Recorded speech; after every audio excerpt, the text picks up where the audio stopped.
Jain TV पर।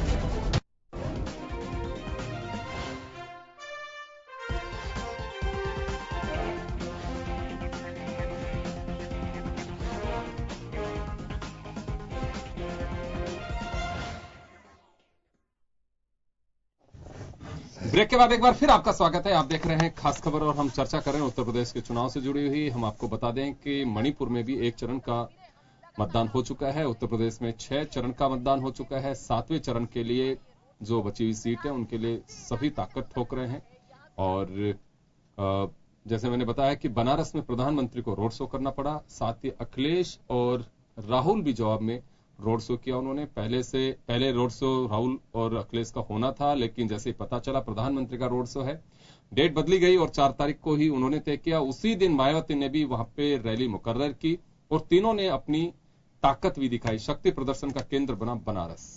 खैर चलिए, बनारस काशी विश्वनाथ की वो जगह है जिसके लिए कहा जाता है कि बनारस में हर कोई रहना चाहता है और कहा जाता है कि बनारस मतना छोड़िए जीवत ते लंगड़ो आम, मरने पे काशी विश्वनाथ में जो गंगा है वो मिलती है और मरने जिंदे रहने पर वहां पे लंगड़ा आम मिलता है। तो कोई छोड़ना नहीं चाहता। यही वजह हो सकती है कि नेता भी वहां जमे हुए हैं। लेकिन रोचक बात यह है कि भीड़ आखिर सबके साथ जुट कैसी रही थी। बनारस के अगर हम ज्योग्राफिकल एरिया को भी देखें तो जगह से भी ज्यादा वहां भीड़ दिखाई दे रही थी, चाहे मोदी का रोड शो हो या फिर अखिलेश का हो या मायावती की सभा हो। रोचक बात रही बनारस के लोगों के लिए। कहा जा सकता है कि वहां किसी मेले से कम शनिवार का दिन नहीं रहा। चलिए, मैं एक बार वापस सुशील जी आपके पास में लौटना चाहूंगा कि कम मतदान ज्यादा मतदान, उसको लेकर के राजनीतिक दल अपने अपने दावे करते हैं। आपने एक बात कही कि जब 2014 का पार्लियामेंट इलेक्शन था और जब एक बूम था वोटिंग का, तो लग रहा था, देखिए ये बात तो सही है कि अगर वोटिंग बम्पर वोटिंग होती है 70% अगर क्रॉस करती है और पिछली वोटिंग अगर आपकी 50-55 पे रहती है, यानी कि 15% का डिफरेंस होता है, तो मान के चलते हैं कि 5% वोटिंग पॉपुलेशन बढ़ने की हो सकती है। लेकिन 10% जो इजाफा होता है वो कुछ न कुछ नई दिशा भी तय करती है। या तो जो वर्तमान सत्ता पक्ष है उसको और मजबूत करने की कोशिश की जा रही है या फिर जनता का विजन कुछ दूसरा है। देखिए योगेंद्र जी, जो गठबंधन कांग्रेस और सपा गठबंधन और जो अखिलेश जी ने जो पिछले 5 साल में काम किया है, उससे लोगों में जो है काफी उत्साह है और लोग जो है उसके खिलाफ वोट नहीं करना चाहते। जो मतदान चल रहा है, जिस प्रक्रिया चल रही है, वो ऐसा लगता है सत्ता पक्ष के पक्ष में ही सारा काम हो रहा है। एक परिवर्तन की लहर जैसी कोई बात वहां मतदाताओं के अंदर नजर नहीं आ रही है। और परिवर्तन की लहर 10 साल में कांग्रेस का दिल्ली में शासन रहा, उसको जिस तरह से मोदी जी ने इशू बनाया, जिस तरह से मुद्दे उठाए, जिस तरह से भावनाओं को उकसाया और एक सर काटेंगे तो हम 10 सर ले आएंगे और 100 दिन के अंदर जो है अंदर हम 15 लाख करोड़ों रुपए काला धन विदेश में पड़ा वो ले आएंगे और 2 करोड़ लोगों को हर साल रोजगार देंगे, महंगाई पे तुरंत ऐसे जादुई तरीके से नियंत्रण कर देंगे। ऐसा एक वातावरण बना और लगातार कांग्रेस का 10 साल शासन रहा, जिसकी वजह से एक परिवर्तन का वातावरण बना। लोगों ने बढ़ चढ़ के वोट किया और उसका फायदा भारतीय जनता पार्टी को पूरे देश में हुआ। अब वो 2.5 साल इस चीज को हो गए हैं और वो 2.5 साल के अंदर वादे ही वादे, बातें ही बातें, सिर्फ फेंकना ही फेंकना और सिर्फ जुमलेबाजी। खुद प्रधानमंत्री कह रहा है कि बड़ी बड़ी बातें चुनाव जीतने के लिए कहनी पड़ती है। खुद बीजेपी का अध्यक्ष अमित शाह जी कहते हैं कि हाँ ये तो हमारा जुमला था।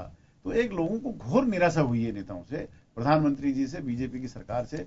उसका असर सीधा सीधा मतदान के ऊपर नजर आ रहा है। आप इसको अध्ययन की दृष्टि से भी देखें कि क्या कारण है कि वहां पर जो जिस तरह का वातावरण मोदी जी ने बनाने का प्रयास किया, जिस तरह से बीच में विकास की बातें छोड़ करके शमशान और कब्रिस्तान को बीच में ले आए, जिस तरह से वो बुरके को बीच में ले आए, जिस तरह से अपने जो विकास की बात को छोड़ करके नए नए इशू उन्होंने सांप्रदायिक ध्रुवीकरण के किए, इसका मतलब साफ है, स्पष्ट है कि मोदी जी में लोगों का विश्वास नहीं रहा। मोदी जी लोगों में उत्साह पैदा नहीं कर पाए और मोदी जी और बीजेपी जो संघ परिवार है, जो इनकी पुरानी सोची समझी ये है कि बाकी हम हिंदू हैं बाकी से मुसलमान हैं, वो प्रक्रिया इन्होंने वापस चालू की, लेकिन उसमें सफल नहीं हो पाए। और जो आज मतदान का परसेंटेज आया उससे ऐसा लगता नहीं है कि लोगों ने बढ़ चढ़ करके वोट वहां किया हो सरकार के खिलाफ। ऐसा लगता है सरकार से लोग खुश हैं। और जिस तरह अखिलेश जी के चेहरे के ऊपर आपने तेज और उत्साह और कॉन्फिडेंस चेहरे पे देखा, सेनापति के चेहरे पे जो कॉन्फिडेंस है, राहुल गांधी जी हो चाहे अखिलेश जी हो, जिस तरह से पूरे कॉन्फिडेंस के साथ बात रख रहे हैं और जिस तरह से पाइनएप्पल को प्रधानमंत्री जी नारियल बता रहे हैं, तो ये तो एक प्रधानमंत्री जी का फ्रस्ट्रेशन है, प्रधानमंत्री जी की कमजोरी है कि वो किस तरह के मुद्दे किस तरह से उठाते हैं, किस तरह से देश की जनता को झूठ बोल के गुमराह करते हैं। तो एक प्रधानमंत्री इस तरह का आदमी इस तरह की बातें करेगा तो उससे लगता है कहीं न कहीं कमजोरी जरूर है और लोगों में वो उत्साह नहीं पैदा कर पाए। बिल्कुल आप सही कह रहे हैं कि यही चिंता का विषय है कि विकास के एजेंडे गायब होते जा रहे हैं और हम इंतजार करते हैं कि आज की सभा में कौन क्या बोलेगा। उसकी रात को स्क्रिप्ट तैयार होती है और अगली सभा में उसका काउंटर होता है। मुझे लगता है कि ये बड़ा ही दुर्भाग्य है राजनीति का भी और लोकतंत्र का भी। हम शब्दों में जवाब तलाश रहे हैं। होना ये चाहिए कि मुझे क्या करना है, मैं क्या कर रहा हूं, उस पर गौर फरमाना चाहिए। हम दूसरे के शब्दों को ही चुनाव में अपने भाषण की शैली समझते हैं और उसमें हम अपने आप को सफल मानते हैं। मुझे लगता है कि ये हास्य पे लोकतंत्र को कहा जा सकता है, उपवास उड़ाना कहा जा सकता है, किसी पर्टिकुलर नेता का नहीं। मुझे लगता है कि लोकतंत्र का उपवास है। आप लोगों के पास में बहुत कुछ है, करेंगे क्या, दिखाएंगे क्या लोगों के पास में, क्योंकि अगर आप करते हैं तो लोग कहे कि हम ये चीजें हमारे लिए अमुक सरकार ने की। आवश्यकता नहीं पड़नी चाहिए कि इतना ज्यादा हमें किसी के शब्दों को तलाशना पड़े या कुछ कहना पड़े, किसी के ऊपर आरोप लगाते रहें। मुझे लगता है कि हमें विकास के एजेंडे पे बात करनी चाहिए और जो जरूरी भी है। अभी राजेंद्र शर्मा साहब ने बात सही कही थी कि विकास का एजेंडा ही कौन हो रहा है। बेशक चाहे मैनिफेस्टो में या फिर कोई पूछे तो विकास की बात करें, लेकिन मन से विकास की बात कोई कर ही नहीं रहा है। चले मैं एक बार वापस विष्णु कुलवाल साहब के पास में जाना चाहूंगा। कुलवाल साहब, मायावती जी लगातार समाजवादी पार्टी को मुस्लिम वोट ना दे, हर मन से एक ही बात कहती हैं। दूसरा, नरेंद्र मोदी को नोटबंदी को लेकर के अभी तक भी कोसती नजर आ रही है। मुझे लगता है कि नोटबंदी का तो इश्यू बहुत पुराना हो चुका है अब तो। नहीं योगेंद्र जी, कैसे पुराना हो गया है? आज 4 महीने पहले जो लोग लाइन में लगे और जो लोग मर गए उनको भुला दिया जाएगा कितनी जल्दी? ऐसा नहीं होगा योगेंद्र जी। देखिए, मैं आपको 2012 में ले जाता हूँ। ये मुद्दा बिल्कुल बरकरार रहेगा। यहाँ बिल्कुल रहेगा। ये लोकसभा चुनाव तक रहेगा मुद्दा, अभी कहीं खत्म नहीं हुआ। ये मुद्दा गोल नहीं है। देखिए अभी तक आप कि 2012 में सपा ने 239 सीटें जीती और उसके बाद 2014 के चुनाव हुए। तब 2012 में भारतीय जनता पार्टी का वोट ऑफ परसेंट 15% था और 2014 में भारतीय जनता पार्टी का वोट ऑफ परसेंट बढ़ के 44 हो गया और 73 लोकसभा की सीट जीती इन्होंने। और आज वोट ऑफ परसेंट 58-60 के आसपास का परसेंट है। अभी आपने सही बात कही, तो भारतीय जनता पार्टी अपने ओरिजिनल 15% वोट पे आ गई है और जनता को जो 2014 का नाम लेके कहते वो लहर थी, वो लहर नहीं, अब वो बेलहर हो गई है। तो आज जो ये चुनाव हो रहे हैं, इसमें जो बहन मायावती जी बोल रही है, वो लगातार एक बात बोल रही है कि हम स्पष्ट बहुमत की सरकार बनाएंगे। ये दोनों पार्टियां तो 300 सीटें लेके बैठी हुई है, हम 300 लेके नहीं बैठे। हम बोले कि स्पष्ट बहुमत की सरकार बनाएंगे और हम कभी भी, आपने देखा होगा, बहुजन समाज पार्टी रोक रोड के जनता को तकलीफ देना नहीं चाहती और बहन मायावती जनसभा के द्वारा ही जनता को संबोधित करती है। आज देश के प्रधानमंत्री जी की स्थिति क्या हो गई? अपने क्षेत्र के अंदर उनको रोड शो करना पड़ गया। अखिलेश जी उनके बाद रोड शो पे आ गए। अरे भाई, आप रैलियां कर रहे हो तो रैलियां कर लो, रोड शो करके जनता को तकलीफ में क्यों डालना चाहते हो आप? क्यों कि आपने विकास कुछ किया नहीं, विकास की बात आप लोगों के पास नहीं है। 4.5 साल तक यही राहुल गांधी जी, अखिलेश जी को, आप लोगों के साथ में धोखा हुआ, आपका हाथी तैयार ही नहीं हुआ बनारस की गलियों में घूमने के लिए। नहीं योगेंद्र, यही तो बताया, बनारस में दिखा दिया ना हमने हाथी कितना बड़ा है। इनकी जितनी जनसंख्या ने रैली में दिखाई, उससे डबल हमको हमने इनको दिखा दी कि हमारी जो विशाल आम सभा हुई उसमें इससे ज्यादा जनसंख्या, वहां पे जनता ज्यादा थी। हमारे वहां वोटर्स है, हमारे वहां पे मतदाता है ना, वो परिवार जैसे उत्साह होता है वैसे मनाते हैं वहां। इनके तो ट्रेनों से, बसों से खाना सब कुछ पूछा जा रहा है, उसके बाद ये भीड़ इकट्ठी होती है।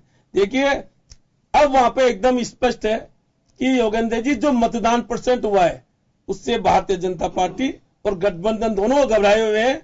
और बहन मायावती, आपने पूछा मेरे से कि मुस्लिम वोटों की बात क्यों करती है? वो मुस्लिम वोटों की बात क्यों करती है कि उनको हम जगाते रहते हैं कि आप ऐसी जगह वोट डालिए कि आपका वोट बेकार नहीं हो जाए।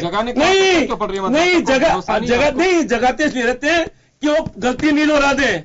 जब गलती उन्होंने से 2012 में हो गई, वो गलती 2017 में नहीं हो जाए, इसलिए उनको जगाते रहते हैं। और जो सर्व समाज है वो तो हम लोगों के साथ शुरू से, हम मुस्लिम समाज तो इसलिए जगा रहे हैं कि आपका वोट बेकार नहीं हो जाए। इसलिए वहां के मतदाता और वहां की जनता ने भी तय कर लिया और ये जो भी परसेंट ऑफ पोलिंग है 11 तारीख को हम भी यहीं मिलेंगे, ये सब भाई यहां मिलेंगे और बहुजन समाज पार्टी की सरकार बनेगी, ये यूपी की जनता बताएगी। बिल्कुल सही कह रहे हैं। और 11 तारीख तक सभी को इंतजार रहेगा कि अब की बार किसकी सरकार, ये इंतजार रहेगा। मनीष जी, मैं एक बात जानना चाहूंगा कि मोदी साहब ने अपनी एक सभा में जौनपुर में कहा कि हम गायत्री मंत्र जपते हैं और ये लोग समाजवादी पार्टी कांग्रेस पे गठबंधन पे निशाना था, ये लोग गायत्री प्रजापति को जपते हैं। लेकिन हमारे किसी दोस्त मित्र से बात हुई है वहां पे कि गायत्री प्रजापति का अखिलेश के इस पूरे पैरामीटर जो इलेक्शन का तय किया उसमें कितना इफेक्ट आएगा, कि बिल्कुल नहीं आएगा उसका।